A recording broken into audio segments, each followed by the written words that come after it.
ஓனரா, குளிரு தாங்க முடியல. பண்ணைய சுத்தி படுதா கட்டியா? ஆமா, இன்னைக்கு படுதா கேப்பான், நாளைக்கு பாய் கேப்பான், நாளைக்கு தலகாணி கேப்பான். வாங்கி கொடுங்க சார். உன் வாய நாயை விட்டு கடிக்க வைக்கிறேன்டி. படுதா வாங்க காசு இல்லடா. தீவன மூட்டை சாக்கு இருக்குல்ல, அதை தச்சு கட்டிடுவோம். யோ, நீ எப்பயே தீவனத்தை மூட்டையா எடுத்த? 5 கிலோ 10 கிலோன்னு லூஸ்ல தானே வாங்கிட்டு இருக்க. இதுக்கு ஒரு வழி இருக்கு.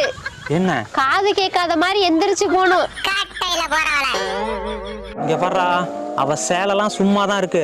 அதை எடுத்துட்டு வந்து கட்டி விடுறேன். கொஞ்சம் பொறுத்துக்கோங்க, அடுத்த வருஷம் பாத்துக்கலாம்.